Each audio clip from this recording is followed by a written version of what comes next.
The Awakening. The crimson dust of Kepler 442b swirled around Zara's boots as she approached the hidden entrance to the ancient cave system. Her forearms moved with practiced precision, adjusting the scanner that had led her here after decades of searching. The war had been over for 2 centuries, but some secrets refused to stay buried. She was different now from the young soldier who had once walked these same paths. Her chitinous exoskeleton bore the scars of countless battles, and her compound eyes had seen civilizations rise and fall. The Thracani were a long-lived species, but even by their standards, 250 years was a significant chunk of existence. The scanner beeped softly, indicating the presence of active technology deep within the cave. Zara's heart began beating faster. After all this time, could he really still be alive? She remembered that day like it was yesterday. The sky had been the color of old blood, choked with smoke from burning settlements. The humans and Thracani had been locked in a brutal war for resources, each side convinced the other was nothing more than savages who needed to be eliminated. She had been part of a reconnaissance unit tasked with eliminating human survivors from a crashed transport. That's when she had found him. Commander Jake Mitchell had been trapped under the twisted metal of his ship, his leg crushed and bleeding badly. By all the protocols of war, she should have ended his suffering quickly. Instead, something in his eyes had stopped her. Not fear or pleading, but a fierce determination that spoke of inner strength she had never encountered before. The humans were supposed to be weak, according to Thracani intelligence. They lived short lives, had fragile bodies, and relied too heavily on their primitive technology. But this human, bleeding and broken, had looked at her with defiance and asked not for mercy, but for her to make his death count for something. That moment had changed everything. Instead of killing him, Zara had made the most dangerous decision of her life. She had dragged Jake to these caves, to an abandoned mining station where old emergency equipment still functioned. The cryogenic pod had been a relic from the early colonization days, but it worked. She had sealed him inside, erasing all traces of their passage, and then returned to the war carrying a secret that could have gotten her executed. Now, 250 years later, the galaxy was facing something far worse than their old conflict. The cave entrance was exactly as she had left it, hidden behind a tangle of crystalline formations that glowed faintly in the dim light. Zara squeezed through the narrow opening, her flexible body adapting to the confined space. The ancient mining tunnels stretched deeper into the planet's crust, lit by bioluminescent fungi that had thrived in the artificial environment. As she descended, memories flooded back. The terror of potentially being discovered, the weight of her choice pressing down on her like the rock above, the way Jake had looked at her through the pod's viewing window, his eyes holding a mixture of gratitude and something else she hadn't understood at the time. Trust. The main chamber opened before her, its walls lined with veins of precious metals that had made this planet worth fighting over. In the center, surrounded by humming machinery that had somehow continued functioning for centuries, stood the cryogenic pod. The status lights were still green. Zara approached slowly, hardly daring to believe it. The pod's system showed stable readings, minimal power consumption, and most importantly, a living occupant. She placed one hand on the viewing panel, peering through the frost that had accumulated over the decades. Jake Mitchell's face was exactly as she remembered it, unmarked by time's passage. His dark hair was slightly longer than military regulation, and there was a small scar on his left temple from the crash. He looked peaceful, almost as if he were simply sleeping, rather than suspended between life and death. "I'm sorry," she whispered to the silent figure. "I know I promised you could rest, but the universe has other plans." Her fingers moved over the revival controls with the confidence of someone who had studied these systems extensively. She had spent years learning about human physiology, understanding exactly how their bodies responded to cryogenic suspension. She couldn't afford any mistakes. The pod began its wake-up sequence with a soft hum. Preservation fluids drained away, and the temperature began to rise gradually. Zara monitored every reading, her multiple eyes tracking dozens of indicators simultaneously. Jake's vital signs showed the expected patterns of someone emerging from deep suspension. It took nearly an hour for the process to complete. When Jake's eyes finally opened, they immediately began scanning for threats, the instincts of a soldier still intact despite the centuries of sleep. He tried to sit up quickly and immediately regretted it, his hands going to his head as disorientation hit him like a physical blow. "Easy," Zara said, her voice carefully modulated to avoid startling him. "You're safe." Jake's eyes focused on her, and she saw the moment recognition dawned. His expression shifted from confusion to disbelief, to something approaching wonder. "Zara?" His voice was rough from disuse, barely above a whisper. You're older." She managed a smile despite the circumstances that had brought her here. 250 years older, to be precise. The implications hit him like a sledgehammer. Jake sat in stunned silence for several minutes, processing the reality of his situation. When he finally spoke, his voice was steady despite the magnitude of what he was learning. "The war ended 180 years ago," Zara replied. "Your species and mine, we learned to work together. Turns out we were more alike than different." Jake absorbed this information with the same calm focus she remembered from their first encounter. It was one of the things that had impressed her about humans, their ability to adapt to impossible circumstances without breaking down. "Then why wake me now?" he asked, though something in his expression suggested he already suspected the answer. Zara's expression grew grim. "Because we're facing something that makes our old war look like a disagreement between children. The Devourers have found us." Even Jake, isolated as he had been, recognized that name. The Devourers were legend, a nomadic force that consumed entire star systems, leaving nothing but empty space in their wake. Most civilizations dismissed them as myth, but the older species knew better. "How long do we have?" Jake asked, already shifting into tactical thinking mode. 3 months, maybe 4. They've already consumed the Rigel system. Our combined fleets are buying time, but..." Zara's voice trailed off. The losses had been catastrophic. Jake was quiet for a long moment, his mind clearly working through the implications. When he looked up at her again, there was something in his eyes that reminded her why she had saved him all those years ago. "What do you need me to do?" The question was so simple, so direct, that it took Zara by surprise. No demands for explanations, no complaints about being awakened, no panic about the time that had passed. Just immediate focus on the problem at hand. "There are things about human tactical thinking that we still don't understand," she explained. "Ways your species approaches problems that are completely alien to us. The Joint Command thinks that perspective might be crucial." Jake nodded, slowly, then began testing his mobility. The cryogenic process had preserved his body perfectly, but it would take time for his muscles to remember their full strength.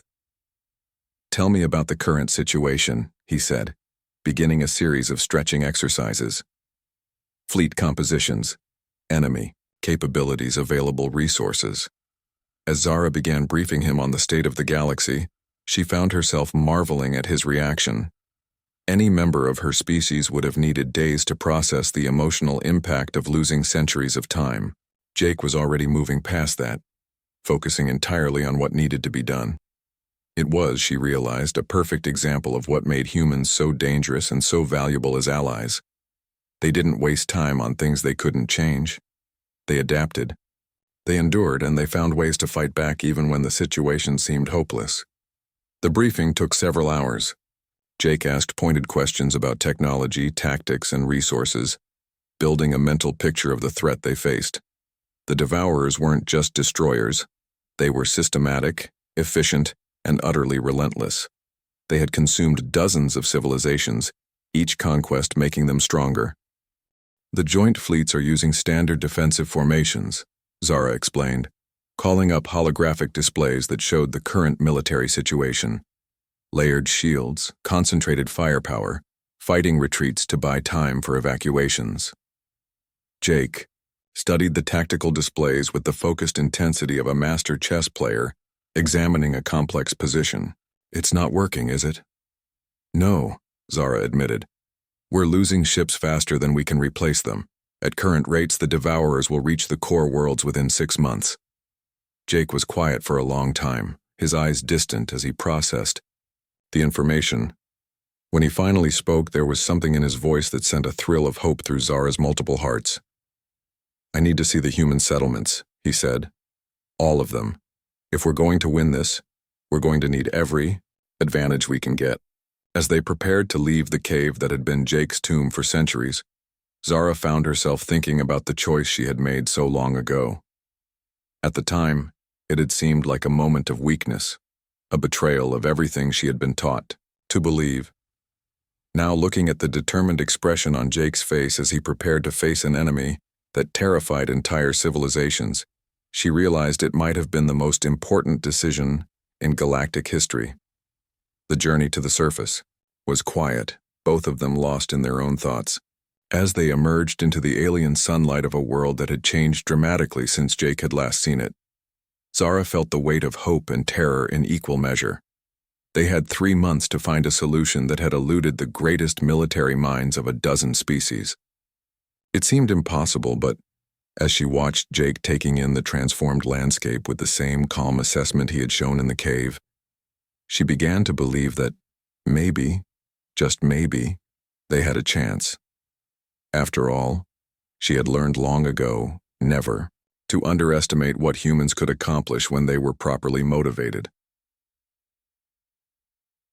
The final stand, the journey to New Geneva, took 18 hours by transport, giving Jake time to absorb the reality of how much the galaxy had changed.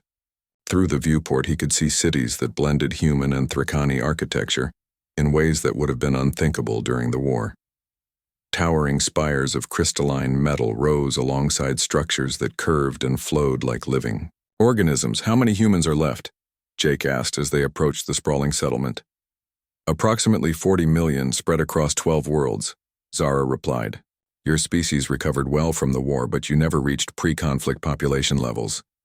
Jake nodded, processing the numbers.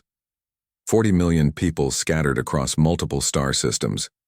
It wasn't much compared to the billions of Thracani, but humans had always been more about quality than quantity. New Geneva was a marvel of integrated technology.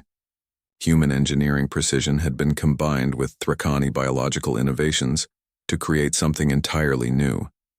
Buildings grew rather than being constructed, their walls breathing and adapting to environmental changes. The site filled Jake with both wonder and sadness. This was the future his generation had died trying to prevent. Their first stop was the Defense Coordination Center, where Admiral Sarah Chen was waiting. She was perhaps 60 years old, with silver-streaked hair and eyes that held the weight of impossible decisions. Her handshake was firm, her gaze direct. "So you're the ghost Zara's been chasing for centuries," she said. "I'll be honest, Commander. We're desperate enough to try anything, but I'm not sure what one man from the past can do against something that's consumed entire stellar civilizations." Jake studied the tactical displays surrounding them. Real-time feeds showed the desperate battles being fought at the galaxy's edge. Ships died in brilliant flashes of light while the Devourer fleet advanced with inexorable patience. "Tell me about their tactics," Jake said. Admiral Chen activated a holographic replay of the most recent engagement. The Devourers moved like a living organism, their ships flowing around defensive positions with fluid grace. They seemed to anticipate every move, countering strategies before they could be fully implemented. "They adapt," Chen explained. "Every tactic we try, they learn from and counter. It's like fighting an enemy that can read our minds." Jake watched the replay 3 times, his expression growing more thoughtful with each viewing. "They're not reading your minds," he said finally. "They're reading your patterns. Everything you're doing follows standard military doctrine. The problem isn't that they're too smart, it's that you're being too predictable." "What are you suggesting?" Zara asked. Jake turned to face the assembled officers, human and Thracani alike. "We stop fighting like civilized people and start fighting like humans." The silence that followed was uncomfortable. Admiral Chen was the first to speak. Commander, we've evolved beyond the savage tactics of the war years. We have to maintain some standards of civilized behavior. Civilized behavior is a luxury we can't afford, Jake replied bluntly. The Devourers have consumed dozens of civilizations, every one of them probably more civilized than we are. They won because they followed predictable patterns, fought honorable battles, and died with dignity. He gestured to the tactical displays. Humanity survived the war against the Thrakani not because we were stronger or smarter, but because we were willing to do things that nobody expected. We fought dirty, we took impossible risks, and we never ever gave up. Over the following days, Jake began implementing changes that horrified many of the senior officers. He reorganized the fleet structure, breaking up the neat formations that had served both species well in previous conflicts. Instead, he created small independent groups that could operate without central coordination. "You're asking us to abandon centuries of military evolution," protested General Kethvar, a veteran Thrakani commander. "These tactics are chaos." "Exactly," Jake replied. "Chaos is something the Devourers haven't encountered before. They're used to fighting opponents who follow logical patterns. We're going to give them something they can't predict or counter." The first test came sooner than expected. A Devourer advance force entered the Tau Ceti system, expecting to find the usual defensive formations. Instead, they encountered something unprecedented. The human Thrakani fleet had scattered across the system like seeds on the wind. There were no battle lines, no concentrated firepower, no obvious command structure. Ships appeared from behind. Asteroids and gas giant moons struck hard and vanished before the Devourers could respond effectively. Jake watched the battle from the command center, his hands steady despite the magnitude of what he was orchestrating. Each ship captain had been given broad objectives but complete tactical freedom. They were fighting not as a single entity, but as dozens of individual predators. "Beta Squadron is taking heavy fire," reported the communications officer. "Let them withdraw," Jake ordered. "Gamma Squadron hit their flank now while they're focused on Beta." The battle lasted 6 hours, and when it was over, the Devourer advance force had been completely destroyed for the first time in recorded history. The cost had been high, 12 ships lost, nearly 300 crew members dead, but they had proven something important. The Devourers could be beaten. News of the victory spread throughout the Allied worlds, like wildfire. For the first time in months there was hope, but Jake knew that one battle wouldn't win the war. The main Devourer fleet was still coming, and they would have learned from this defeat. "We need to hit them harder," Jake announced at the next strategy meeting. "The victory at Tau Ceti bought us time, but they'll adapt. We need to do something they can't possibly prepare for." "What do you have in mind?" Admiral Chen asked. Jake activated a star chart showing the Devourer fleet's projected course. "We're going to attack their home base." The room erupted in protests. The idea was beyond dangerous, it was suicidal. The Devourer's mobile command structure was protected by their entire fleet. No force in galactic history had ever attempted such an assault. "It's impossible," General Kethvar stated flatly. "Even if we committed every ship in the Allied fleet, we couldn't break through their defenses." "We're not going to break through their defenses," Jake replied calmly. "We're going to go around them." Over the next several hours, Jake outlined a plan that was so audacious it bordered on insanity. Using captured Devourer technology, a small force would infiltrate the enemy fleet by disguising themselves as destroyed ships. Once inside the perimeter, they would locate and destroy the central command node that coordinated the entire invasion. The success probability is less than 5%, the tactical computer calculated. "I've beaten worse odds," Jake said simply.